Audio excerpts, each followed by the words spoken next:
Good morning. Good morning. Novik. Hi, Liliana. How are you? Bernardo. Hola. Good morning. Hi, good morning. Vernon. Hey, nice to see you. Good morning. Oh, nice to see you too. Okay. So I believe we have all the kinks worked out. So this should go Great. smoothly. Awesome. Awesome. So the reason why we met a little bit earlier today to make sure that everything runs as smooth as possible is we're just going to go through a couple walkthroughs, and you guys have gotten your emails and know the sequence of which everybody is talking. So we're just going to do just a couple walkthroughs. Beverly's going to be the moderator. So Bernardo, you'll be going first. She'll promote you. You'll click the icon to share your screen. And then we'll just do a quick little walkthrough. So at then the next 25 minutes. Vernon, where's the share screen icon? Oh, well, I have to give it to you. Which, Oh, okay. Sorry, where? Where can I share my screen? So Miss Bev is going to give you that access to share your screen. Okay. So what she'll do is she'll promote you to speaker, so you'll be the only person speaking, and then from there you'll be able to see the icon. I'm Liliana. I'm going to move you to presenter so you can share your screen and we can test it. So now you should have an icon at the bottom of your screen that says share your screen. Or it's a Vernon, is it that that icon that looks like a screen?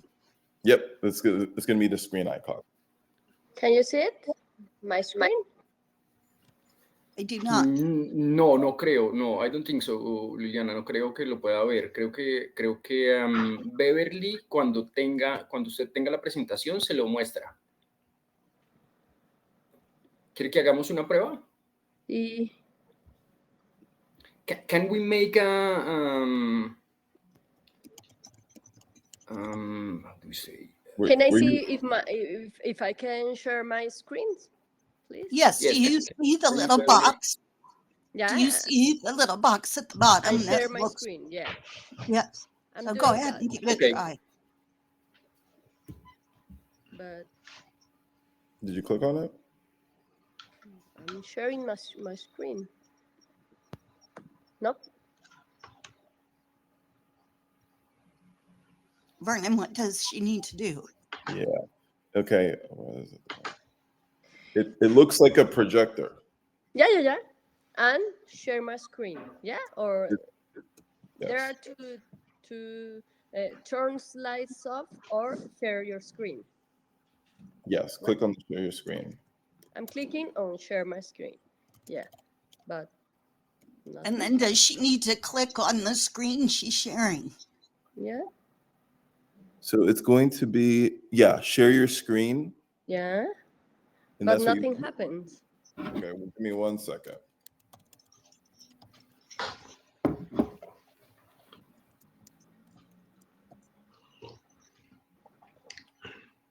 Bev, can you try to promote me real quick? Yep. And then we'll see this. I am drinking, by the way, Colombian coffee. Just so everybody. I hope so, Professor Belanovic. I hope so. It's better than. Okay, broadcast. Because Colombian coffee doesn't develop reflux, you know. It's a good quality coffee. It is. Bernardo, Gloria Flores me pregunta si ella también está para este link o se conecta. Sí, ella para este link están, todos están para este link. Are you guys able to see my screen? Yeah. Yes, we can. Okay. So I clicked on, sorry, I was trying to figure out which screen to share with you guys. No. So Liliana, Beverly just promoted me and I clicked presenting controls. Now I'm going to turn off slides and then share slides. So I just had control of that. So I'm able to turn off the slides if I want it to be just us talking here between the 5 of us. And then if I want to turn There's it back like- on, yeah.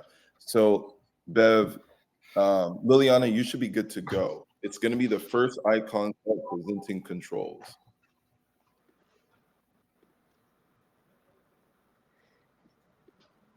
I'm doing that. So when you share the screen, you have to choose which screen you'd like to share.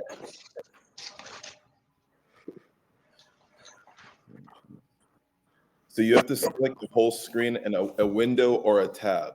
Is that where you're presenting from? Share your screen, right? Or turn slides off. Okay. Yeah, share your screen. You just turn. Share slides and share your screen.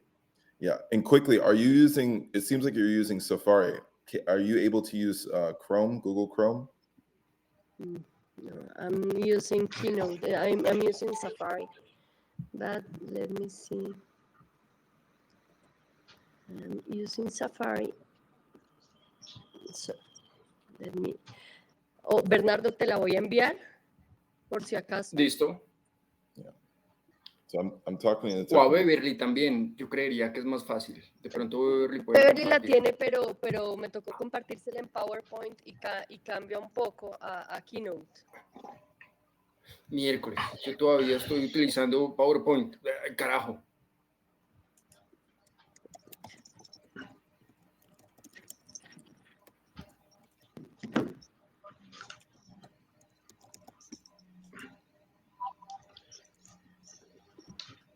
I don't know if something in my Mac is. You can share the screen with PowerPoint. Also, Yep.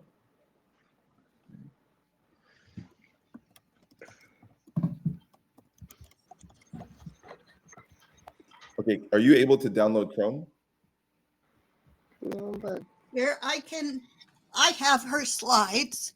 Okay. Yeah. So And that the second I one? can do it for you. Hang on just a second. Let's see if Bev, if you can like load up her slides and Yep. see.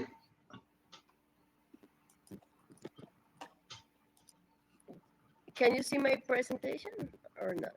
No. ¿Dónde encuentra usted para compartir?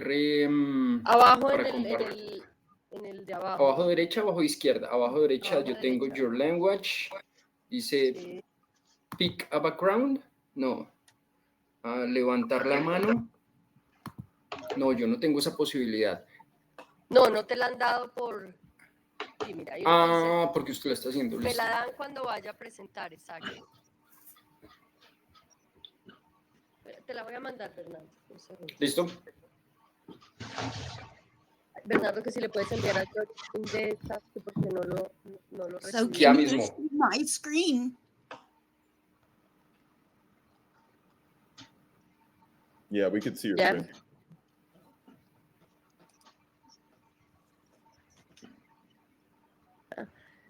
And This on PowerPoint, right? Yeah. It changed a little bit, but it's no problem. So will this work for you, Liliana? Yeah. Okay, so I can do it for you. Yeah, And you just tell me, you just say next slide. Okay. Okay. Thank you. all right. Thank you, Well, Beverly. yeah, And let me let's check to do see if that. yeah, let's do that for Bernardo as well. I Not don't, Bernardo, slide. you don't have, No, Bernardo, not are slide. you using, Let's just see if we can Bernardo. share the screen. I'm not sure if he has slides. Are you using slides? No. Okay, Well, I am. Let me see if I can. okay, Yes, please. all right. Okay. I mean, Yeah, let's see.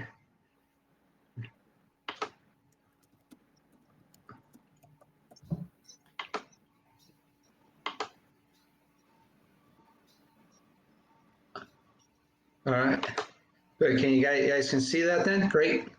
Yep. Yeah. Let me see if I can how to make it I'm trying to figure out the presentation mode. Oh, here we go. I can't see the presentation. I can see the slides. I can't. Good. And that's the Cannot. pre-presentation mode. How does that look? Okay, Perfect. It's perfect. good. All right. So let me see. Stop sharing. Oh, Good. All right. Well, that worked out.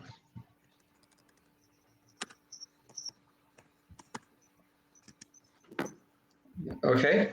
Good. Okay, good.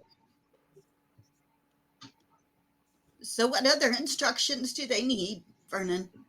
So far, so good. If we're gonna right when we start the interpretation or the presentation, just let everybody know for the speakers as well that you have 2 simultaneous interpreters. So at the same time that you're speaking, Liliana, Bernardo, or Vic, if you guys decide to speak in Spanish, just be aware that the interpreters are there. So maybe speak at just a slower pace, not super fast, because they are speaking and interpreting at the same time. So yeah, that's one thing. Another thing, Bev, as well, is when we start, we want to let the audience know where to go to toggle between the languages on the floor. If you go and click Spanish right now, you're going to hear another language, or not right now, but I think that the audience know where to go. If you're a Spanish speaker or non-English speaker, you can Spanish, Espanol. And if you're a non-Spanish speaker, you'd go there and select the English floor. And you'd be able to hear, if Vic is talking, then you would be able to hear simultaneous interpretation in the other target language. sorry, Vernon. Again, if I'm an assistant, I should change the language personally. If you're An assistant. you Bernardo, you don't have to change any language. No, me neither. But about the audience, if I'm in the audience, I have to change the language. Okay, so I have to tell them at the first Right. time. Yeah, thank you. Right. So if they want to hear it in Spanish, they have to change it to Espanol. And if they want to hear it in English, they have to change it to English. Okay. And if they want to hear it in Japanese, well, they're just out of luck. So, Right. We don't have that choice this morning. yeah. So if you, to make it a little bit smoother too, what we can do is, Bev, you can, for the first, it's Bernardo, you're the first speaker. Just let people know, just say it in English. If you guys want to change the language, it's right here, the global icon. Do you guys both see that? It says your language floor. Yeah.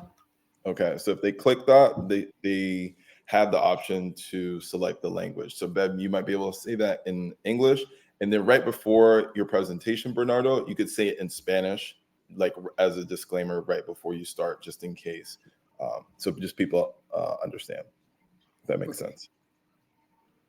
Okay, and do we want to do a quick walkthrough with Vic as well, just to make sure just so we know, with Liliana, it's going to be Bev doing it. Vic, actually, you already presented your screen, and Bernardo is the moderator, so he's just introducing everybody and I guess keeping time and interjecting. So he doesn't have an actual presentation. Okay. So there's only 2 speakers today total. Correct. Yes, sir. Well, 2 speakers with slides. There'll be other people speaking, but they just won't have slides. Got it. Okay. Perfect. And Bernardo, quick question. Beverly, I don't know if Gloria is asking for entrance to the Boost event? the screen. Yeah. Gloria Flores. Hang on. I will bring her in.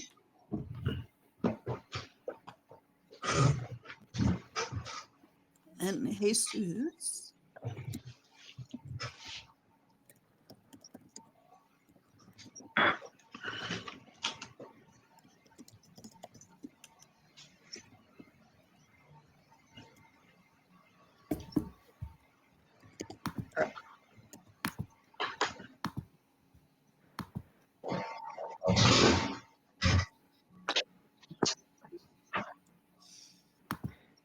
Good morning, Gloria. Hola, Gloria. Hola, good morning to everyone. Thank you, Beverly. Of course. Tengo la presentación, Liliana, por si acaso. Sí, te la envié.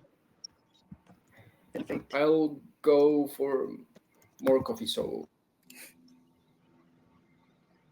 Okay. Bernardo, bueno, ahora te pregunto. Estaba viendo todo, pero no podía, o sea, escuché todo, pero no pude, no, como que no, por lo que no Hay me algo permitió. con mi Mac, no pude compartir pantalla, pero ya lo solucionamos, se la envié a Beverly y la va a compartir. Pero en PowerPoint, entonces me la cambia un poquito. Lo del requerimiento es hablar muy despacio. Y Bernardo, pues como va a ser el moderador, hablar despacio por lo que hay traducción simultánea. Listo, perfecto.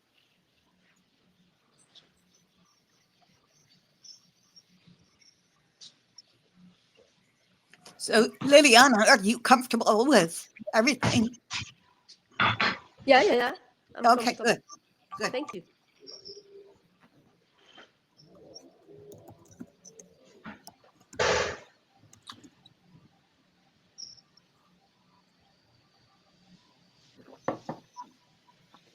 Vernon, I think this will be a good program.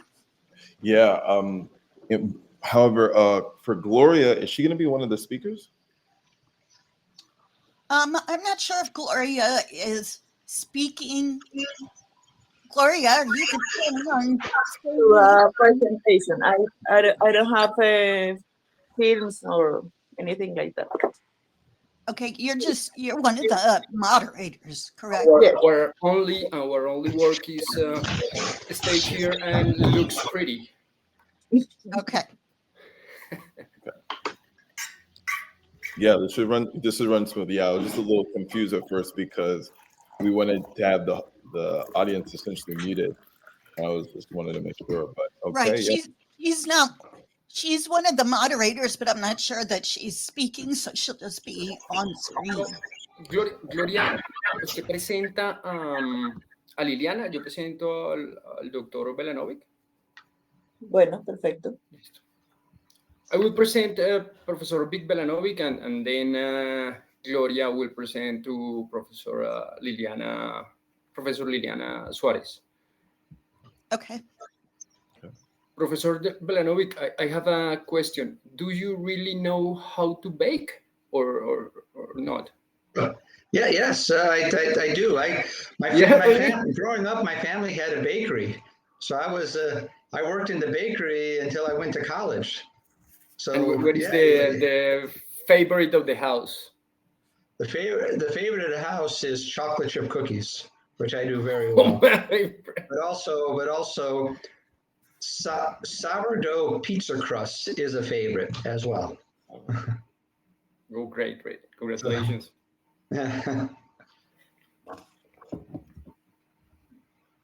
So yeah, I just over the weekend I made pecan chocolate chip blondies. So instead of brownies with chocolate in it, is just they were more like a cookie dough, and so they turned out very very well. I had a friend who recently lost her mother, and so took them over there. So, anyways, but yes, I still do that.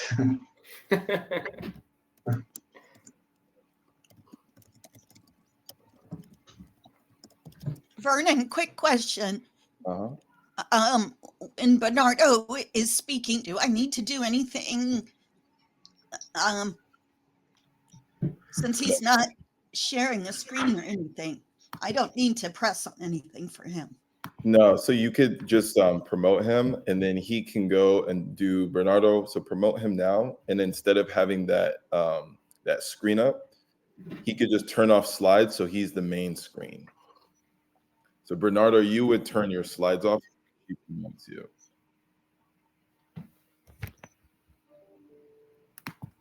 Okay. There we go. So if you want it to look like that, where it's just everybody like this. You could turn off the slides, or in the back, or since you're the first person talking, it might make sense to do this.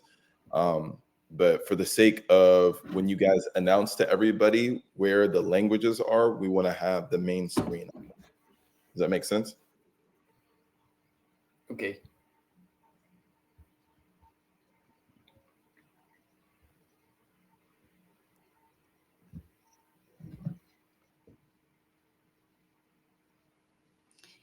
And Vernon, quick question. Can I, when I am sharing Liliana's slides, can I turn my camera off? Yes, you can turn your own camera off. And would you like to see me?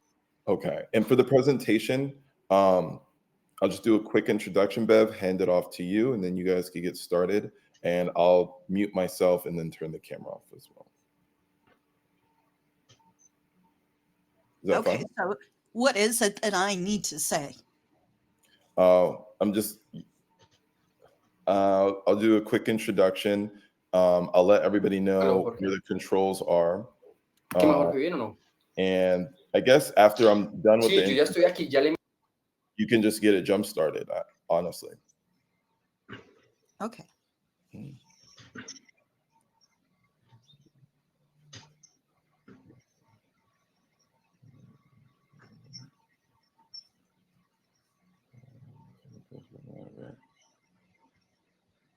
And quick question, Bernardo. I grew up in Saudi Arabia. I heard Yemen has the best coffee growing up. No. What are you talking about? Where is the best coffee? They told me. Can we close the mic of Vernon? Why? How'd you end up growing up in Saudi Arabia? No. My parents worked for Saudi Aramco at the time. Yeah, that's kind of funny. My wife's my wife actually was in Tehran. She actually was there for 4 years in middle school because her stepfather worked for Saudi Aramco too. Yeah, I was born in Tehran. That's where I was born. Really? Yeah. Wow. I think small world. Small world. Jorge is waiting for the permission. Jorge is the former president of the Colombian Surgery Society. Okay. As you can see, our English is not the best English, but we make our best. So be patient. So I don't see Jorge on my list here. Okay, I will ask.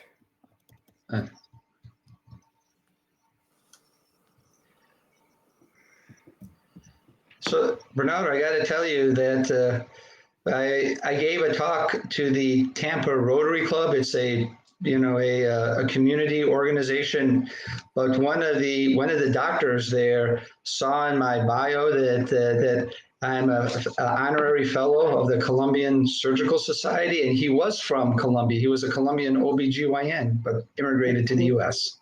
Who is?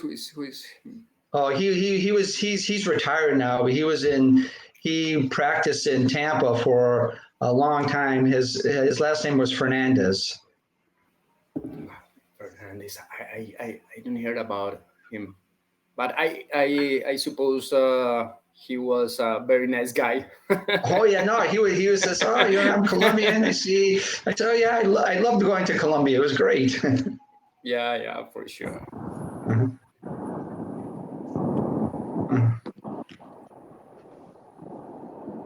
And just a quick reminder. I actually remember your talk. You give a great talk here in the Congress. Well, thank you. Great. Sorry, Vernon. No, yeah, it's just a quick reminder when whoever is the main speaker, let's just all remember to just mute our microphones, just because we had just regards to some issues last time. You're hearing background noise and all that different type of stuff, so it's just focused on one person and you could hear them. Are you guys able to hear me? Yes.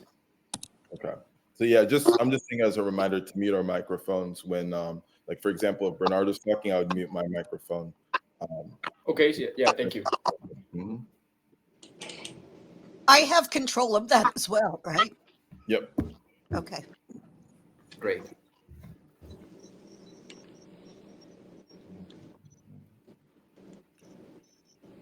It's the 2-minute warning. Okay. Sorry, may I try to share my screen again? If I can. Sure. Hang on.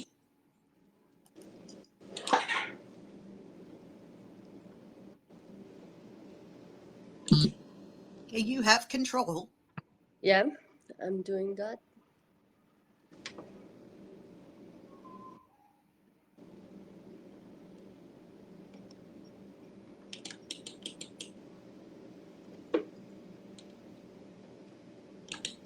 And Bernardo, Not working? can I introduce you as Dr. Segura? Dr. Segura, is that the right pronunciation? Is Borraes. Buraz? Borraes, yes. Okay, Buraz.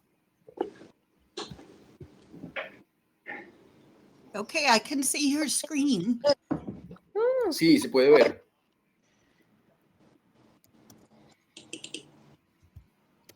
And now my presentation? Perfect. Sí. Ah, I did it. I made some changes in my computer and it's working. Okay. Okay. So I share my screen when it's my turn, right? Correct. Yeah. And I have it up as backup just in case you have trouble. Okay. Thank you. Okay.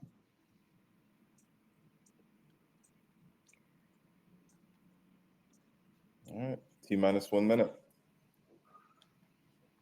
Mm. And I'm looking forward to hearing from all of you guys and learning.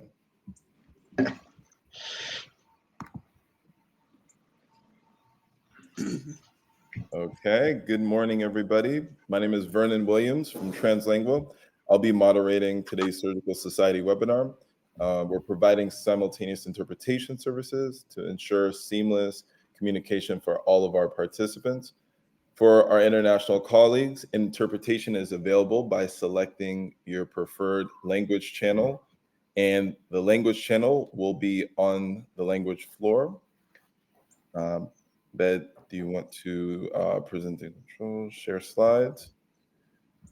Down below, where you guys see the globe, you'll have the option to, when a presenter is speaking in Spanish, if they're presenting in Spanish, you can select English and you'll simultaneously hear our interpreters doing the interpretation for them in English, and vice versa.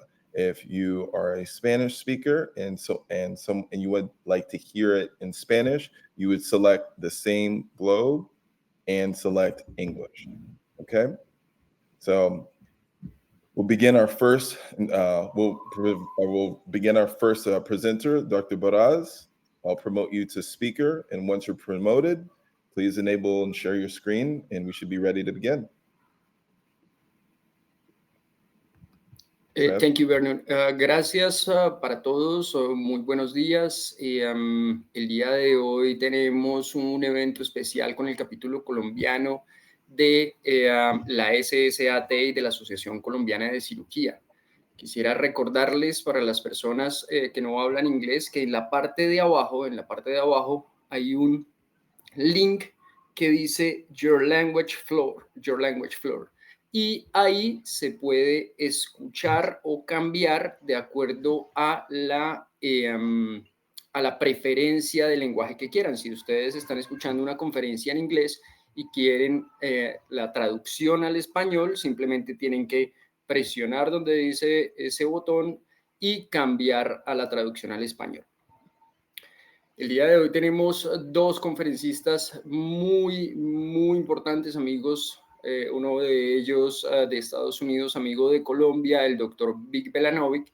Y el doctor Vic Belanovic nos va a hablar sobre calidad de vida en enfermedad por reflujo gastroesofágico.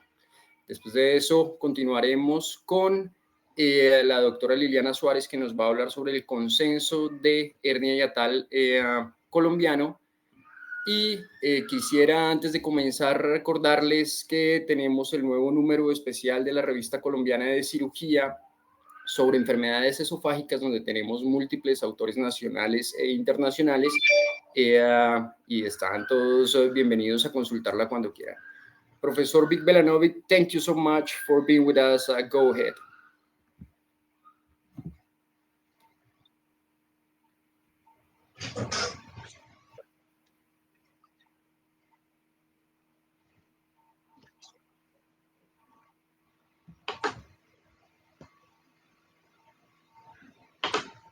Thank you very much. Let me get my slides up here and we'll get going. Well, thank you very much for the honor and privilege of presenting to the Colombia chapter of the Society for Surgery, the elementary track. We at the SSAT are very pleased that you have joined our organization, and we're so grateful that you organized this and are active participants. I'm the immediate past president of the SSAT and now the chair of the board of trustees. And I can tell you that we in the SSAT leadership certainly hope to have a continued participation from the Colombia chapter. So my talk today is on assessing outcomes in gastroesophageal reflux disease, a topic near and dear to my heart. Okay.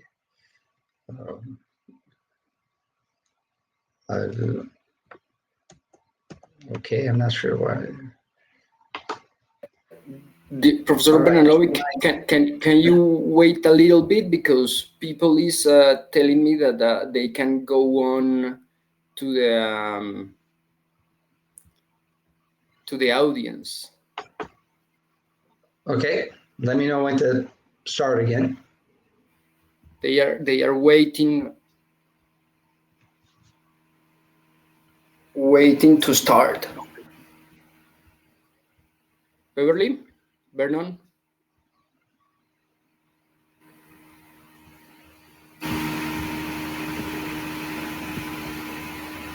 How many people are still waiting? At least 3 or 4. They asking if we are. Can they not hear us?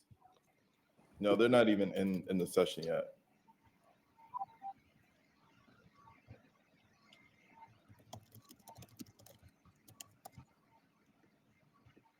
Are they in the waiting room?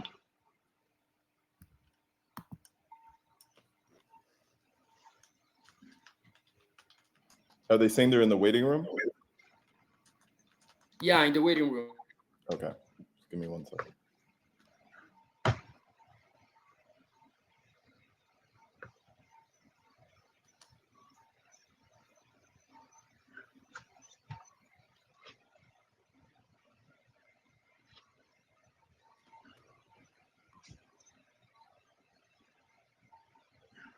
The screen appears for the host. And they did you? So the event is open. Did you provide them the same login or the same URL? I sent everybody the link. Can you send me the link again, Bev, please? Yes.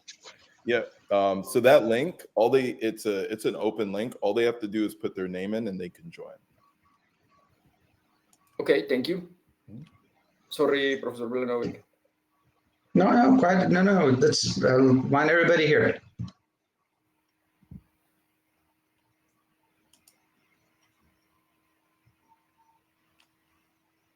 Here, I'm sending it to you again, Bernardo, so it's right at the top of your box. Oh, okay.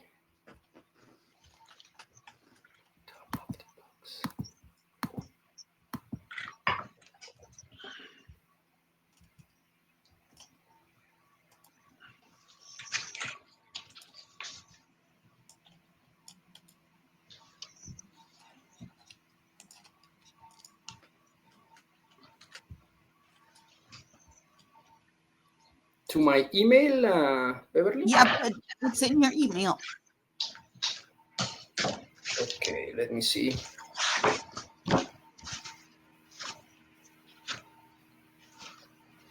Thank you, I got it.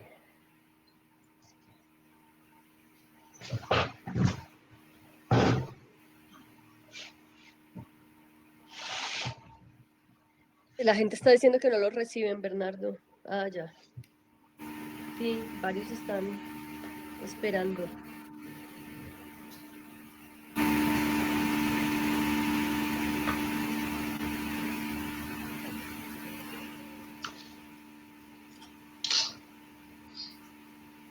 I'm sharing the new.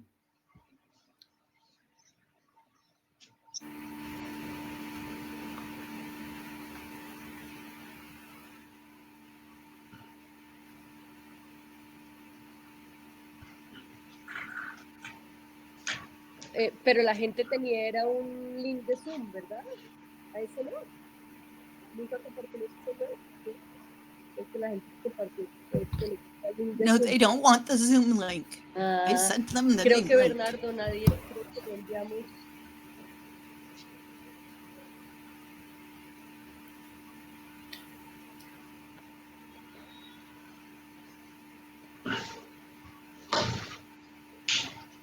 Supuestamente el link llegaba después de compartirlo. I think they are going on.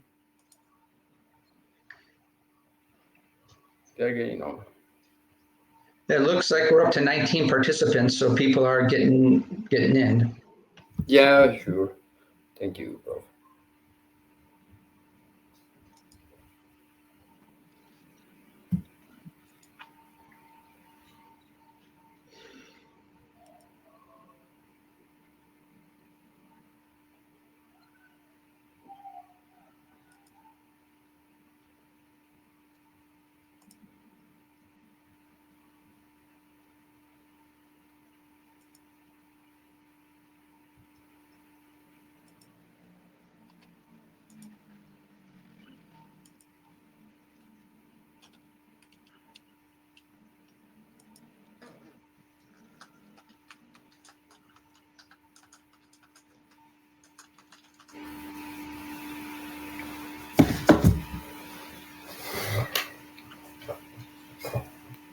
Sí, la gente tiene muchos problemas para ingresar.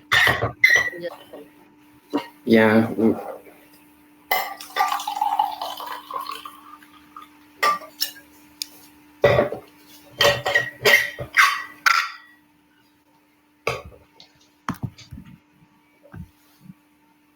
¿Comenzamos o qué, Liliana? Pues sí. I think we can start, Professor Big Belanovic and Beverly.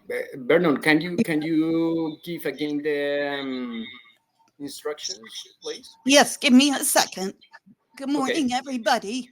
On the Zoom link, we are not using Zoom, and I put in the chat the link you need to use to join the webinar. Please look at the chat and sign on to that link.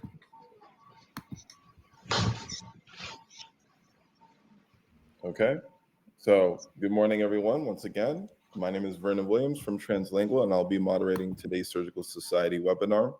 And I'm going to get right to it. After I introduce Dr.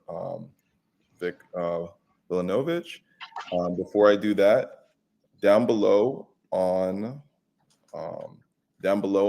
when you see the globe on your global, there's a globe icon. If you're hearing this in English and you'd like to hear it in Spanish, you would select your target language. So for the non-English speakers, you would select Espanol. There's also currently right now an interpreter, simultaneous interpreter talking. So if you toggle over, you'll be able to switch and hear that interpreter in real time speaking Spanish. And Dr. Bernardo, would you like to say that as well in Spanish for our non-English speakers?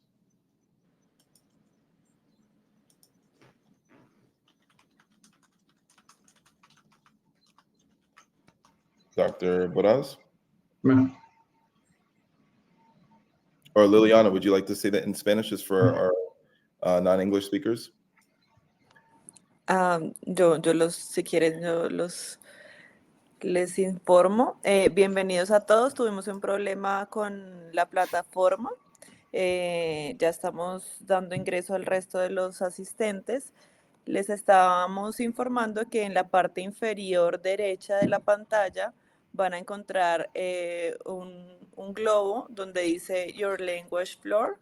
Ahí pueden dar clic y seleccionar el idioma simultáneo para escuchar la charla completa. Okay. El doctor Borraes nos va a iniciar con la presentación del doctor Belanovic y continuamos posteriormente con la doctora Suárez.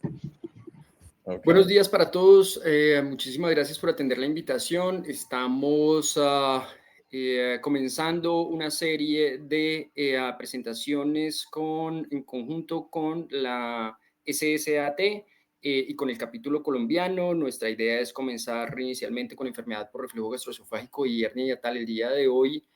Pedimos disculpas por las molestias, tenemos algunos problemas con la plataforma, pero ya vamos a comenzar. Tenemos dos invitados muy especiales. Uno es el doctor Vic Belanovic. El doctor Vic Belanovic es el expresidente de la SSAT, miembro de la junta directiva, es profesor de la Universidad del Sur de Florida, profesor de cirugía, y el día de hoy nos va a hablar sobre calidad de vida en la enfermedad por reflujo gastroesofágico. Thank you so much, Professor Belanovic, for being with us, and go ahead.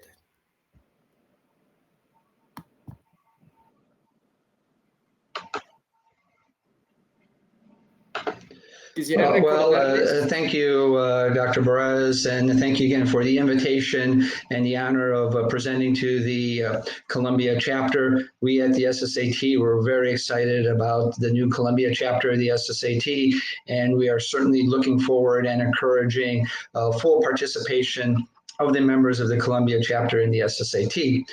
So my topic today is on assessing outcomes in gastroesophageal reflux disease, a topic that's near and dear to my heart. So I'll start off with the objectives. Gastroesophageal reflux disease has a lot of different derangements that can occur. These can be anatomic, physiologic, and patient perceived, and how correction or alleviation of each of these derangements is assessed, and they may not be a lot of overlap between them. So this is one of my favorite quotes from Albert Einstein of not everything that can be measured is important, and not everything that is important can be measured. And this is a problem that we face a lot in surgery because the things that are important to our patients may not be the easiest things to measure. So in reflux disease, there's a lot of things that can go wrong. In the anatomic and physiologic realms, there's hiatal hernia, acid reflux, volume reflux, and then pathologic problems within the esophagus. And then there's the symptoms that the patient perceives. And these symptoms we can know either as the typical or atypical symptoms. And then there's these quality of life issues, how reflux affects enjoyment of food and drink, sleep, and et cetera, and how can even affect work. And so when this is, I know this is a old study, but if you look at what the patients want out of their anti-reflux operation, they generally want their symptoms to improve and make themselves feel better and return to a normal life. Things that we're very interested in, normalization of pH values, is really very low on their list of importance with regard to the outcomes of their operation. So how do we measure success in our anti-reflux operations and hiatal hernia operations? Well, there's specific endpoints that we can look at. We can look at symptomatic improvement, and that is very important, as I just said, to the patient. There's medication use, which, at least in the United States, seems to be very important to gastroenterologists and third-party payers. And then there's pH normalization. That is making the acid reflux go away, which again seems to be much more important to the providers and payers rather than the patient. However, each endpoint has its own problems. with symptomatic improvement, there's what's called the placebo and nocebo effects. I'm sure you're familiar with the placebo effect. That is, the patient feels better because of intervention, even though there's really no change in the disease. And when they look at sham control studies, that's about 20% in reflux. There's the opposite effect, the nocebo effect, which is something that we're not as familiar with, where patients perceive a poor outcome even when there is no physiologic evidence of that outcome. If you look at medication use, there's a lot of reasons why people are placed back on PPIs, which may have nothing to do with whether they're actually having pathologic reflux. If you look at, again, the patients that were placed back on PPIs, when their pH monitoring was measured, about 20% or so were not having pathologic reflux, but yet they were placed back on PPIs. And if you just look at normalization of pH score, again, you can still have persistent symptoms despite pH normalization. So all these, there's no really great single endpoint for measuring success of an anti-reflux operation. Measuring or assessing anatomic outcomes is relatively straightforward. You can use an upper GI series finding a recurrent hiatal hernia. You can do an endoscopy, checking the quality of the wrap. This one actually shows a disrupted fundoplication. However, these anatomic failures, which we would describe as an anatomic failure, may not correlate well with symptomatic improvement or symptomatic recurrence of symptoms. So when should anatomic outcomes be the primary endpoint? Well, this is obviously when the primary goal of the operation or of this study is anatomic correction of the defect. Now, this is the study from Olstranger looking at long-term follow-up of a multi-center prospective study of hiatal hernia repair. And what they found was that after about 5 years, there's no difference in recurrence between using mesh or not using mesh. However, interestingly, they also found that you can have an anatomic recurrence, but still be asymptomatic. So the question is that really a failure of the operation? When you assess physiologic outcomes, we can look at manometry, pH monitoring, pH impedance, which is gaining traction in the United States, or gastric emptying scan or gastric emptying scintigraphy looking at gastroparesis or vagal nerve injury. Again, all these show objective physiologic measures which may or may not correlate with the patient's symptomatic response. So when should we be using these physiologic measures? Primarily, this should be done if pathologic reflux or correction of the hypotensive LES is the goal of treatment for whatever reason, because you can have patients who are relatively asymptomatic but need to have their reflux controlled. And then there's also assessment of pathologic outcome, where patients come in with esophagitis or Barrett's esophagus, and you need to have those reversed back to a normal appearing esophagus by endoscopy. And again, with bad esophagitis, which may or may not correlate with bad symptoms or the Barrett's esophagus, this can be an important endpoint. So when, again, should these pathologic outcomes be the primary endpoint? Really, the best one would be in patients who either have strictures or have Barrett's esophagus, and you're wanting to reduce the recurrence of Barrett's after treatment in order to prevent long-term risk of esophageal adenocarcinoma. So I'm going to spend the rest of the time talking about patient-reported outcomes. I'm not going to read all of this, but essentially patient-reported outcomes is anything that the patient tells you about their symptoms or their quality of life. And most of the times this is measured with specific quality of life instruments. These quality of life instruments can be divided up into measuring symptoms, heartburn, regurgitation, etc. Functional status, which is the ability to do the activities that were limited because of the surgical disease. So, for example, in reflux, it could be a reduction of absenteeism from work. And then quality of life, such as like sleep, eating, things of that nature, which can be affected by the reflux disease.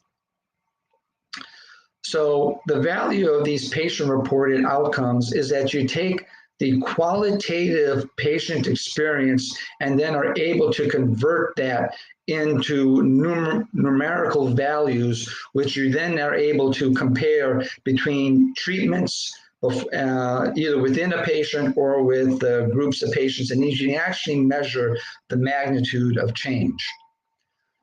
Within gastroesophageal reflux disease, there are a variety of quality of life instruments that are available for measuring quality of life in gastroesophageal reflux disease. And many of these actually have been translated into Spanish so that they are validated for Spanish speakers. So how do you choose the instrument? Well, you want to know what you want to measure. You want to make sure that the instrument is valid and reliable. You want to avoid ad hoc instruments because they may not be valid or reliable. You have to know the resources and your patient's tolerance, that is whatever your practice setting is like. And again, I would just recommend reviewing instruments which are already available. And the Mappy Research Institute, like I said, has a variety of instruments in a variety of languages that is available for use. For the instrument that I'm most familiar with, the GDRL HRQL, which is, I developed this 25 years ago and has a Spanish language translation. There is correlation between the score and the amount of actual measured pathologic reflux. And you can see that when patients perceive outcomes, and it actually can perceive symptomatic change. So when you look at comparing the reflux score versus how they view their symptoms, again, the worse the score, the worse they say their quality of life is. So there's a nice correlation there. So when should you use that? Again, we use these when symptom outcome is the primary outcome that you want to measure. So this is the trial of the Lotus trial, comparing anti-reflux procedure with a PPI. And again, what they found, which is no surprise to we surgeons, is that a well-done anti-reflux operation gives you better symptomatic improvement at 3 years than a PPI. However, sometimes you can get conflicting outcomes, and I think this is important. This is that Oeschlanger study I was referring to earlier, where even though you can get recurrence of the hiatal hernia, there is not much difference in symptoms between someone who had no hiatal hernia and someone who had a small recurrence. It's only when you kind of get these larger recurrences that you can actually see worsening of symptoms. And here, when you look at a generic quality of life instrument, you can actually see with patients who've had no recurrence or even patients that had recurrence, there's not much difference in quality of life. So again, I would merely point out that just because you take a symptomatic patient with recurrent hiatal hernia and then you convert them to an asymptomatic patient, maybe with a small recurrence, I really don't view that as a treatment failure, and neither does the patient. So in summary, there are a variety of ways to measure outcomes in gastroesophageal reflux disease and in hiatal hernia. Which outcome is important to assess depends upon the goals of the treatment, and that is something that the physician and the surgeon has to decide. Sometimes there are going to be multiple endpoints that are valuable, but just be aware, sometimes they're going to be contradictory, and therefore the different endpoints need to be assessed as simultaneous moving parts. So once again, thank you very much for the opportunity to present this work, and I look forward to a further discussion. Thank you very much, profesor Belanovic. Para las personas que acaban de ingresar, quisiera recordarles que en la parte de abajo a la derecha hay un link donde pueden cambiar la traducción. Entonces, si escuchan una conferencia en inglés y quieren pasarlo al español, simplemente tienen que poner español o viceversa. Si está en español y quieren escucharla en inglés, simplemente cambian en your language. Adelante, Gloria. Bueno, continuamos entonces con la doctora Liliana Suárez. La doctora Liliana Suárez es cirujana general egresada de la Universidad del Bosque, presidenta el capítulo de la Asociación Colombiana de Cirugía Gastrointestinal Superior y miembro de la SSAT del capítulo colombiano. Nos va a hablar un poco del consenso colombiano de hernia hiatal. Gloria, muchas gracias. Buenos días a todos. Quisiera confirmar que se esté viendo mi pantalla. Viendo, sí, señora. Sí, señora. Perfecto. Thanks, Dr. Belanovic. Muchas gracias a todos por la asistencia y perdón nuevamente por los inconvenientes que tuvimos con el link. Bueno, entonces vamos a hablar, vamos a presentarles el consenso colombiano para el diagnóstico y tratamiento de la hernia hiatal, algo en lo que hemos estado trabajando desde el capítulo colombiano de la Asociación Colombiana de Cirugía este año. Yo soy Liliana Suárez, cirujana general y miembro del capítulo de cirugía gastrointestinal. Entonces, básicamente, ¿por qué empezamos a pensar en hacer el consenso? Pues el objetivo principal es ponernos de acuerdo. En resumen, es ponernos de acuerdo en cuanto al diagnóstico, ponernos de acuerdo en cuanto a las indicaciones quirúrgicas y algunos aspectos técnicos de la cirugía.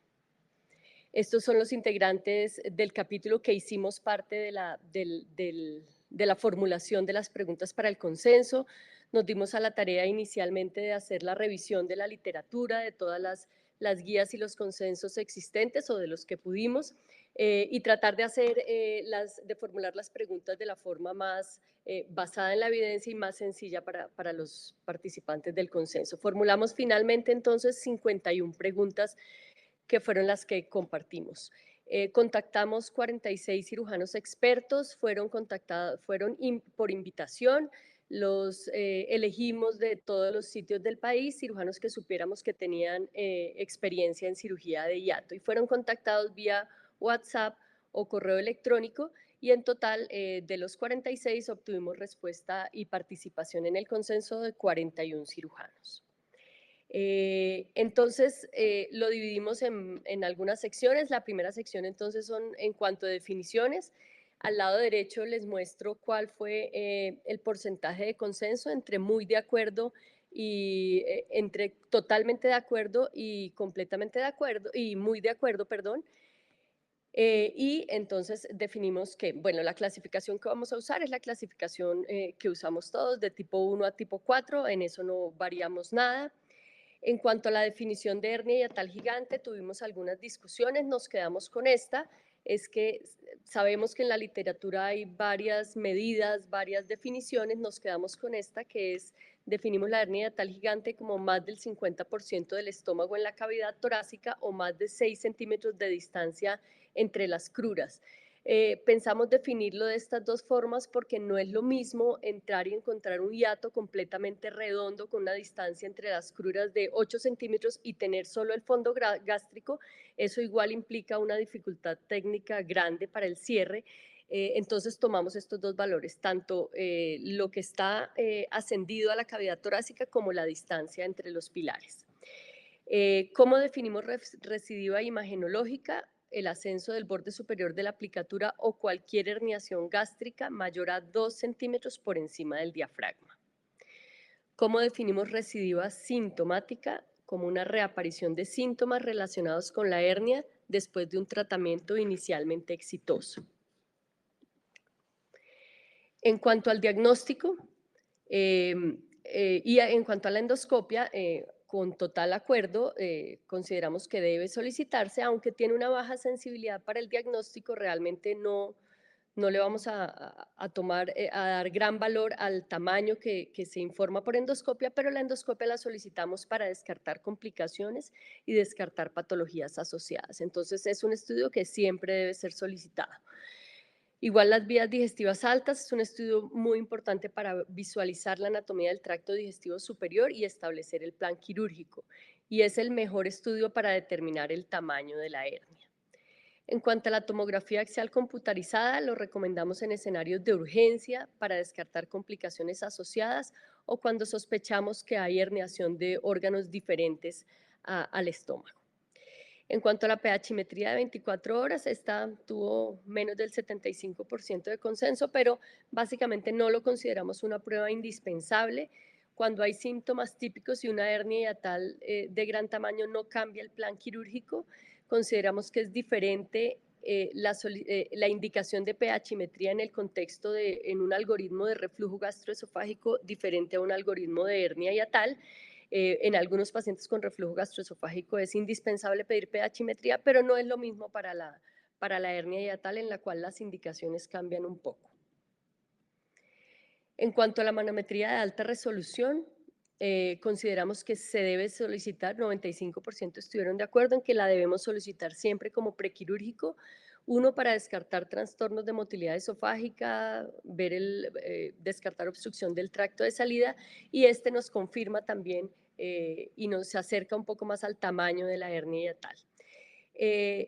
No solo sugerimos solicitarla, sino darle valor a sus resultados. Entonces, no es solo llenar un checklist que tengo que pedir la manometría, sino valorar todos los parámetros para tomar decisiones quirúrgicas. En cuanto a la endosonografía, no la recomendamos de rutina, solicitarla según síntomas y resultado de pruebas diagnósticas iniciales para descartar otras patologías, cuando queremos descartar patología neoplástica, diferenciar entre una estenosis benigna o maligna, estaría indicado, pero no de rutina.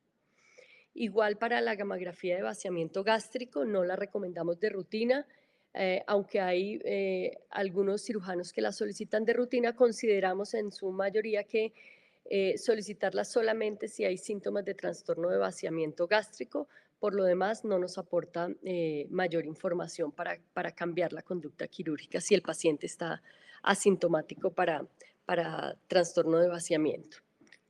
En cuanto a la resonancia magnética, no la recomendamos, excepto si queremos valorar complicaciones y el paciente tiene alguna complicación, alguna contraindicación para tomografía, es decir, tendría las mismas indicaciones de la tomografía, pero solo si esta primera está contraindicada.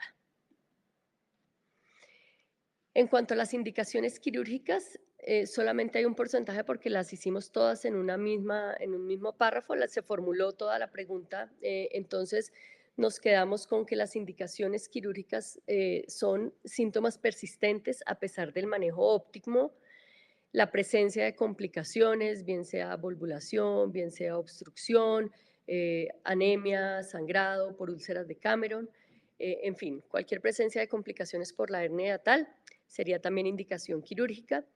Igual las hernias hiatales gigantes en pacientes aptos y funcionales antes de que el riesgo quirúrgico y de complicaciones sea mayor.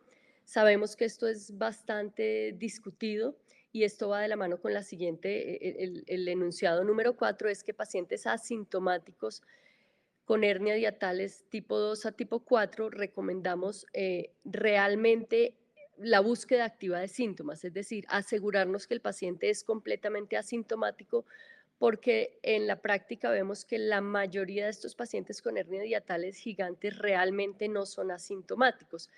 Entonces, en estos pacientes que tengan síntomas y que y que realmente no sea una hernia de tal asintomática y sean aptos y funcionales, preferimos y recomendamos el manejo quirúrgico antes de que los riesgos sean mayores, porque creo que todos nos hemos enfrentado al paciente que desde los 40 tenía una hernia tal con todo el estómago intratorácico y lo terminamos operando a los 75 con 2 infartos y con un vólvulo gástrico. Entonces, en estos pacientes individualizarlos, pero estaríamos más inclinados a recomendar manejo quirúrgico en estos pacientes.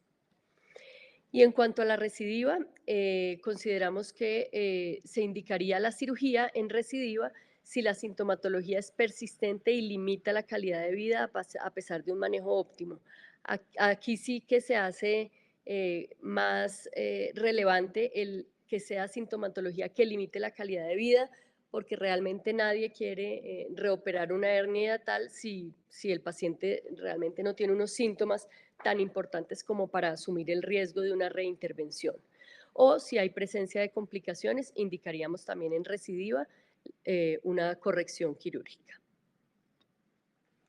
En cuanto al sobrepeso y obesidad, recomendamos pues la pérdida de peso prequirúrgico y revisando las guías tanto de la ASMBS y las guías colombianas, consideramos que obesidad mayor o igual a grado 1 con o sin complicaciones, recomendaríamos al menos una valoración por cirugía bariátrica y que sean los cirujanos bariátricos quienes definan si el paciente va a una corrección de la hernia tal asociado a una cirugía bariátrica, pero sería nuestra recomendación en obesos grado 1 con o sin comorbilidades. Y el tercer aspecto en cuanto a la técnica quirúrgica, entonces sabemos que el esófago corto, aunque tenemos algunas dudas si existe realmente o no, pero asumimos que los cirujanos expertos tenemos una perfecta disección mediastinal. Entonces, cuando este esófago intraabdominal es menor de 3 centímetros, luego de una disección mediastinal adecuada, considerar un colignicen o una gastropexia o una vagotomía troncular. Recomendamos la fundoplicatura, recomendamos siempre la fundoplicatura, siempre que esta sea posible. Obviamente, si no es posible, pues no. Si operamos un escenario de urgencias con una necrosis del fondo gástrico, probablemente no se puede hacer, pero intentar siempre realizarla. Sabemos también que hay algunos estudios que han cuestionado si debe hacerse de rutina, pero la evidencia está más a favor de hacerla para evitar reflujo, no tanto para disminuir la posibilidad de recidiva, sino para disminuir el reflujo gastroesofágico. Entonces la recomendamos siempre como parte de la técnica quirúrgica. ¿Qué tipo de fundoplicatura? Lo dejamos a criterio del cirujano, pero dar prevalencia, uno, a los síntomas del paciente y dos, a los hallazgos manométricos. Entonces es un poquito lo que decíamos cuando pedimos la manometría, no solo es pedirla por hacer un checklist, sino es pedirla para hacerle caso y para valorar los valores que nos da la manometría. Entonces, balancear entre paciente y cirujano cuál es el síntoma predominante, cuál es el síntoma que quiero mejorar, si tengo predictores preoperatorios de disfagia y si tengo hallazgos manométricos que me puedan predecir disfagia, probablemente inclinarse más hacia aplicaturas parciales. El tópico número 4 de técnica quirúrgica, entonces, malla, pues no podemos, como todos los consensos, dar una recomendación porque no hay suficiente evidencia en la literatura para extender una recomendación. La decisión de malla no malla debe ser tomada en conjunto, individualizar el paciente y tomada en conjunto cirujano-paciente, hablando de los pros y los contras, y ya vamos a hablar ahorita un poquito más del uso de mallas. En cuanto al seguimiento postoperatorio, recomendamos seguimiento clínico en las primeras 2 semanas, al primero, 3, 6 y 12 meses. No recomendamos seguimiento imagenológico de rutina a menos que exista una reaparición de síntomas. Entonces es un poco lo que hablaba el doctor Velanovic en la conferencia anterior, es que buscamos o una corrección anatómica y radiológica perfecta o una mejoría sintomática. Entonces realmente recomendaríamos no hacer una búsqueda activa de la reproducción a menos que el paciente pues esté sintomático.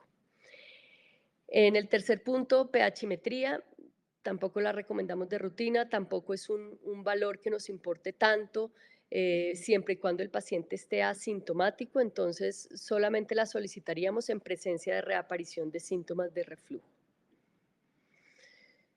En cuanto al uso de malla, entonces la encuesta muestra que la mayor parte de los cirujanos, cuando alguna vez han usado malla, la usan en casos de recurrencia, que es el 70% lo usan.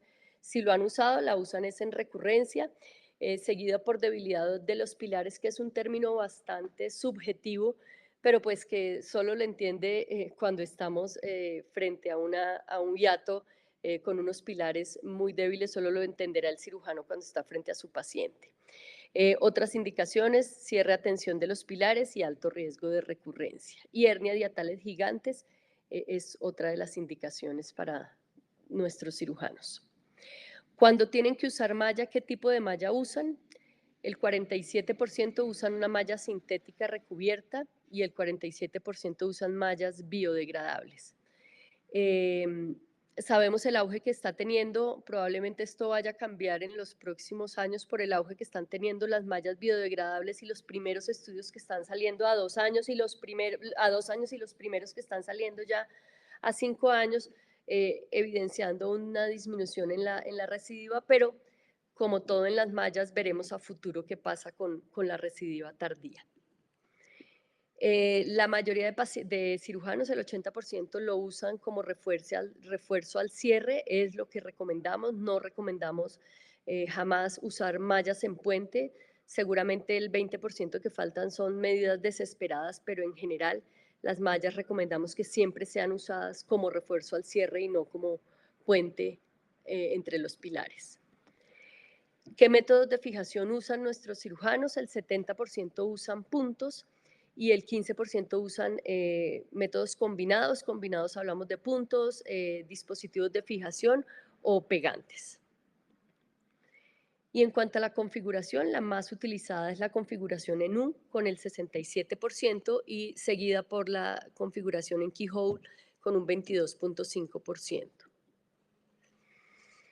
En cuanto a la pregunta de dónde hace la cruroplastia, entonces siempre, el 92% de los cirujanos siempre hacen cruroplastia posterior.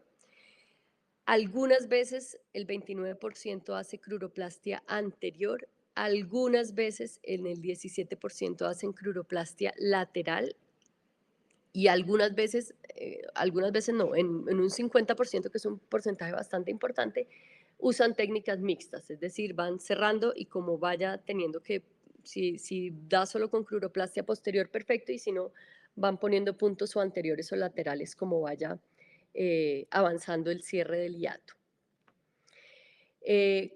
¿Qué sutura usan? ¿Qué tipo de puntos usan para el cierre de los pilares? El 77.5% usa puntos separados, el 90% usa sutura no absorbible, el 60% usa sutura de calibre 2 ceros, seguida por calibre 0 en el 30%, y el 70% usa sutura lisa, es decir, no barbada, en un 70%. Pasamos entonces al manejo del saco herniario. Si reducen el saco herniario, siempre el 92.7%, y si resecan el saco, siempre el 63.4% y frecuentemente el 24.4%, que sería la recomendación que hacemos, es que se trate en la medida de lo posible siempre reducir y resecar el saco. En cuanto al uso de bujía, recomendamos siempre usar bujía, recomendamos siempre, le preguntamos a nuestros cirujanos si siempre usan bujía y la usan siempre en el 65% y frecuentemente en el 22%. ¿Y qué calibre de bujía usan? La mayoría, en el 51%, usan bujías de calibre mayores de 40 French. Lo dejamos en este rango tan amplio. Sabemos que los estudios más grandes con bujía están hechos con bujías mucho más grandes, pero son estudios americanos que realmente para nuestra población no aplicables, bujías de 56 French, porque la talla de nuestra población es evidente que es menor. Entonces lo dividimos entre menos de 40 y más de 40 French, y la mayoría usan bujías de más de 40 French. Otros aspectos técnicos de la fundoplicatura, si usamos incisiones de relajación, realmente el 60% rara vez la ha usado o nunca. Perdón. El 70% siempre secciona los vasos cortos, que es una recomendación para lograr una mejor movilización de este fondo gástrico. Les preguntamos si hacen una disección mediastinal amplia hasta obtener mínimo 3 centímetros de esófago intraabdominal. El 90% siempre lo hace. El 73% siempre visualiza los nervios vagos y el 80% siempre reseca el lipoma retroesofágico. Preservan la arteria hepática izquierda aberrante siempre en un 36% y frecuentemente en un 26%. Recomendamos en lo posible preservarla. Sabemos que no es fácil y que en la anatomía en una hernia hiatal gigante puede estar bastante alterada y puede dificultar bastante la corrección, la presencia, pero pues siempre idealmente preservarla. Igual con la preservación de la rama hepática del vago, la preservan frecuentemente el 34%. La mayoría, en un 52%, no usan endoscopia intraoperatoria. En cuanto a gastropexia de la curva mayor al diafragma, algunas veces lo han usado el 29% de los cirujanos, especialmente en hernias hiatales gigantes o en reintervenciones. Y el gastrostomía se usa, lo preferido fue raramente con un 53%. Es raro que nuestros cirujanos usen gastrostomía, pero cuando se usa generalmente es también en reintervenciones o hernias hiatales gigantes que ha tenido alguna dificultad técnica la cirugía. Y hasta aquí el consenso. Estas fueron las principales preguntas y las recomendaciones que pudimos extractar de la colaboración de todos nuestros 41 cirujanos. Muchas gracias. Liliana, muchísimas gracias. Tenemos un par de preguntas, una de ellas para el doctor Velanovic y otra Bernardo. para la doctora Liliana. ¿Ahí, señora? Ahí me escuchan. ¿Sí? Sí, se escucha. Perfecto. Perfecto. Dr. Velanovic, we have a question Bernardo. for the audience. They ask how close. Gloria, ¿me están escuchando? Sí. Gloria. Sí. Nosotros escuchamos. Estamos escuchando. The question is, tal how long vez. do you follow up your patients, and is the questionnaire always applied?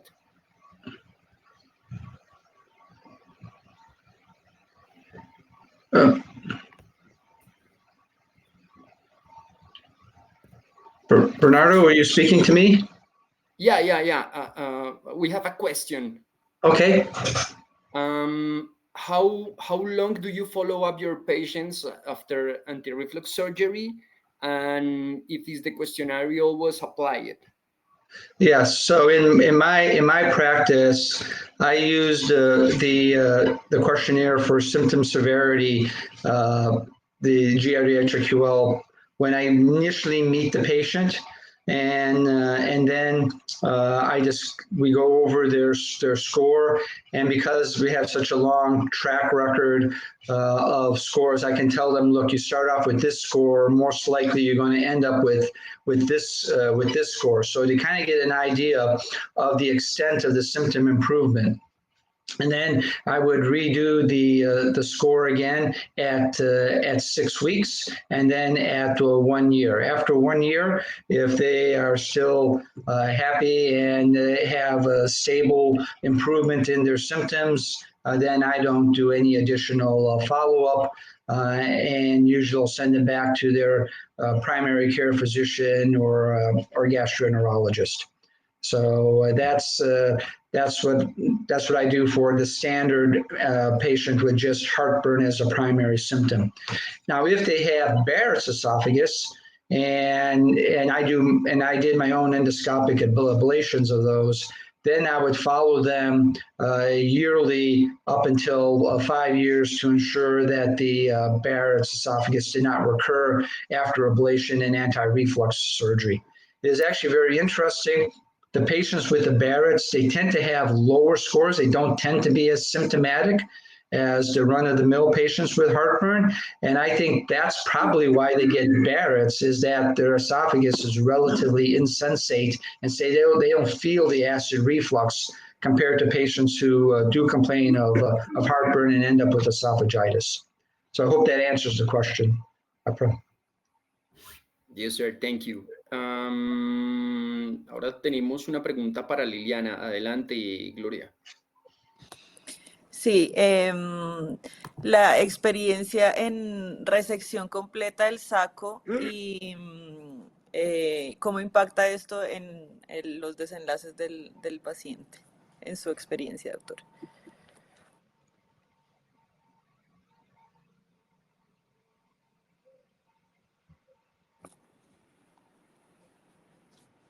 Doctora Suárez, ¿se escucha?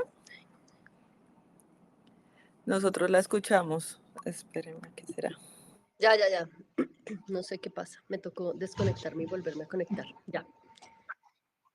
No sé si me hicieron alguna pregunta. No estaba escuchando. Sí. Se me corta el audio. Perdón, no escuché, es que se me corta el audio. Tranquila. ¿Cuál es su experiencia en la resección completa del saco y la recomendación?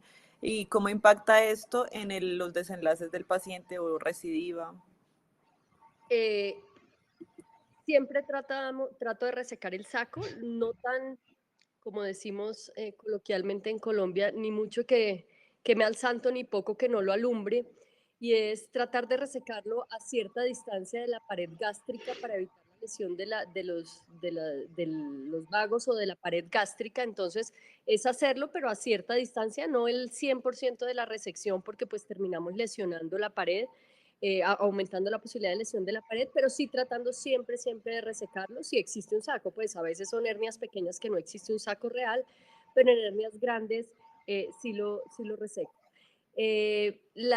Saber si esto es directamente relacionado con recidiva o no, pues no tengo el dato, no, sería muy difícil porque sería evaluar solo este punto, que pues hacer un estudio de solo esto sería bien difícil. Entonces ese dato de si impacta en la recidiva o no, no lo tengo, pero pues es la recomendación.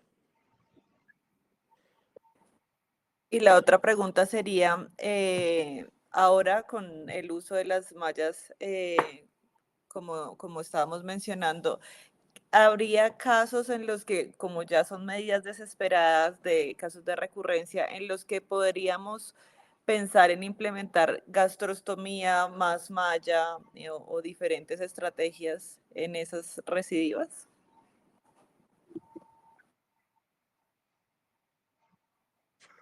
Bueno, creo que cuando operamos recidiva todos queremos hacer algo más, algo diferente a lo que hicimos la primera vez, que haga que los resultados sean diferentes. Entonces, acuñando una vieja frase es, si esperamos resultados diferentes, hagamos las cosas diferentes. No podemos esperar un resultado diferente si hacemos exactamente lo mismo. Entonces, es una alternativa cuando operamos reintervenciones, usar todas las estrategias necesarias para tratar de disminuir una recidiva. También estudiarla, aparte si la gastrostomía sirve o no, eso también está en un área muy negra, muy gris de si sirve o no sirve, pero la recomendaría por varias razones. Uno, para pues tener una fijación del estómago, bien sea con gastrostomía o con gastropexia. Y dos, la gastrostomía son en reintervención, el trastorno de vaciamiento gástrico que esperamos es mucho mayor por la manipulación del estómago. Entonces podríamos esperar bastante trastorno de vaciamiento en el posoperatorio, y la gastrostomía nos ayudaría también en este aspecto. Entonces, personalmente, en reintervenciones casi siempre la utilizo. Aquí en las preguntas generales hay un par de preguntas también. Dice, respecto a la sección de vasos cortos para la fundoplicatura, ¿cuál es el consenso? Esa fue uno de los temas en los que hubo consenso, recomendando la sección de los vasos cortos, ¿verdad? Estoy de acuerdo. Sí, estoy bien. sí. Sí. Si se realizan más reparos en Colombia abiertos o laparoscópicos, es otra pregunta. Sabes que asumimos que se hacen laparoscópicos, nunca hicimos esa pregunta, pero yo no sé si alguien haga hiatos aún abiertos porque, pues, de hecho la dificultad creo que es mucho mayor. No sé realmente, nunca hicimos esa pregunta, nunca nos hicimos esa pregunta, asumimos que se hacen laparoscópicos. Sí, yo también creería exactamente lo mismo, que, por supuesto con la llegada de la laparoscopia olvidamos en parte la cirugía abierta para el hiato, pero seguramente en reintervenciones en algún momento uno tendrá que convertir a cirugía abierta cuando se encuentra uno con algún paciente muy difícil, pero de resto creería yo que incluso en las reintervenciones la entrada es por laparoscopia. De acuerdo. Y hay otra pregunta que dice si se prefiere Nissen o Nissen-Rossetti.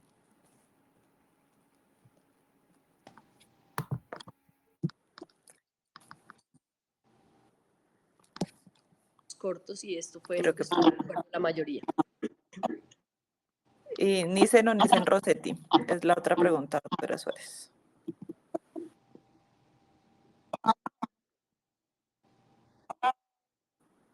No, sería yo.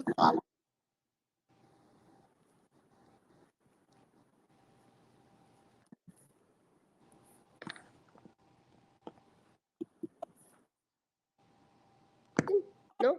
¿Se oye? Con sección de los vasos cortos. Esa no fue una pregunta que se hiciera en el consenso, pero lo que tenemos es que la funduplicatura se decidió de acuerdo a cada uno de los pacientes.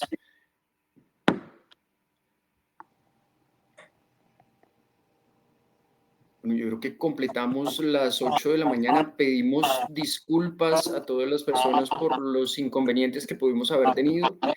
Agradecemos a todos su participación y damos por terminada Bernardo, la sesión. Señor. ¿puedo hacer dos anotaciones? Claro que sí, adelante, Jorge. Jorge es Eh, el presidente de la Asociación Colombiana de Cirugía. Él nos acompaña y nos apoya en todos los eventos educativos. Adelante, Jorge. Gracias, profesor Beranovich, muy amable, y a su intervención, la doctora Liliana. En 5 minutos quiero hacer el contexto de lo que pasa en Colombia. Realmente a quien se le puede llamar que es un experto en una corrección de una hernia del hiato, pero antes que eso, la mayoría de nuestros pacientes siempre llegan remitidos por un gastroenterólogo quien tiene el diagnóstico es una falla del tratamiento médico. Cuando nosotros lo recibimos, realmente puede venir estudiado o no estudiado, pero tenemos que tener en cuenta que el 40% corresponde a una parte desde el punto de vista fisiológico. La pregunta a los profesores es, ¿esto al presentarse a ser de discusión lo que debe uno manejar con este paciente debido a los hartos episodios fisiológicos que ocurren? Este paciente debe ser definido en una junta de decisiones donde uno pueda tener realmente una historia clara para empezar a estudiar los pacientes y entrarlos dentro de un protocolo, ¿cierto? Donde están todo lo que ya han descrito.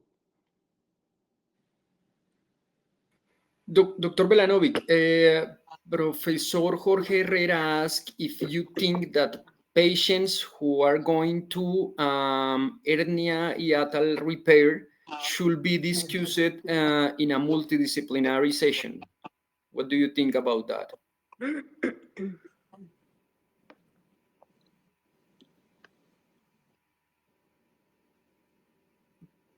Professor Belanovic? Can you hear me? Yes, I can. I'm sorry, I didn't realize that question was for me. Can you repeat it, please? Do you think that every patient that should go to hernia hiatal repair should go to a multidisciplinary session or discussion with the gastroenterologist, surgeons? What do you think about that? No, I don't think that everyone should. I mean, there's some that are very straightforward and do not require any real any real complex decision making. However, we do have some patients, particularly those with motility disorders or who have other complex problems like strictures or, like I said, Barrett's esophagus, that should have some consensus between the gastroenterologist and the surgeon. I do think, however, having said that, if you're not going to use a multidisciplinary conference, it is incumbent on the surgeon then to be completely familiar with all the physiologic testing necessary, including how to do their own endoscopic evaluation, how to interpret motility studies, and how to interpret pH monitoring studies. So if the surgeon does not feel that they have a mastery of those areas, then yes, those should go to a multidisciplinary conference. Thank you, Professor Belanovic. Liliana, ¿algún comentario? La segunda pregunta muy corta. Perdón, Jorge, adelante. ¿La fundoaplicatura mejora o cura el Barrett?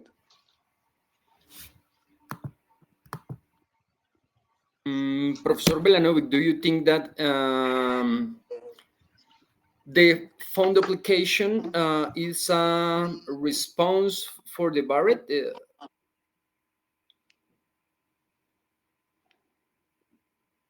Dr. Belanovic?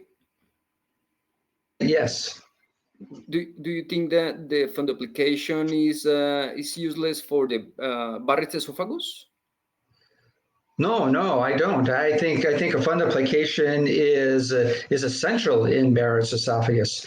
I mean, we did a study, it's pretty old now, in surgical endoscopy, where we looked at patients after ablation of Barrett's esophagus and those that had fundoplications versus those that did not. And it clearly shows that if you do not add a fundoplication, your risk of recurrence of Barrett's esophagus is much higher. In the patients that had the fundoplication, their Barrett's, the recurrence rate is like in the couple percent range.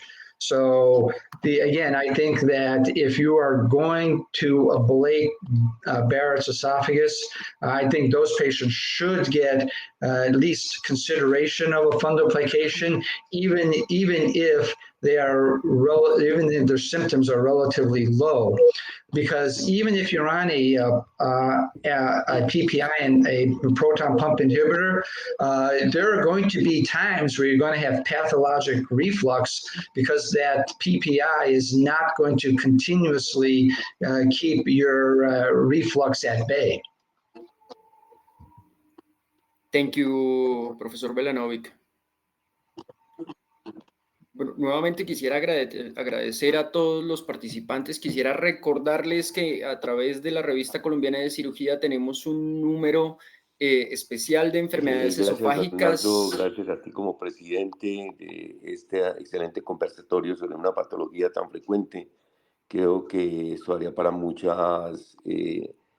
para una cantidad de situaciones, de controversias, pero creo que las principales han quedado perfectas. Yo, en particular, pienso que los pacientes en Colombia no tenemos el número suficiente como cirujanos para cada uno tomar una actitud. Pienso que va mucho mejor el paciente cuando el paciente es llevado a una junta multidisciplinaria y igualmente que sea un cirujano que tenga una experticia mínimo de hacer unas 15 a 20 fundoaplicaturas al año.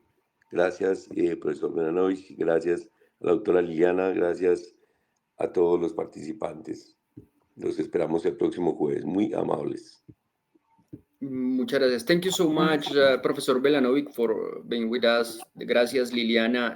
Quisiera recordarles que la próxima semana también tenemos un evento a través de la SSAT y de la Asociación Colombiana de Cirugía sobre tratamiento de la obesidad, tratamiento endoscópico de la obesidad. Nuevamente consulten la revista colombiana de cirugía con nuestro número especial de enfermedades esofágicas. Gracias, Liliana. Vernon, thank you so Muchas much. gracias a Beverly, todos. thank you. Jesús, Gloria, muchísimas gracias. Gracias Bye. a todos. Thank Bye, you. bye. Jorge, muchísimas gracias por el apoyo. No, es para la Asociación Colombiana de Cirugía un orgullo estar siempre en la educación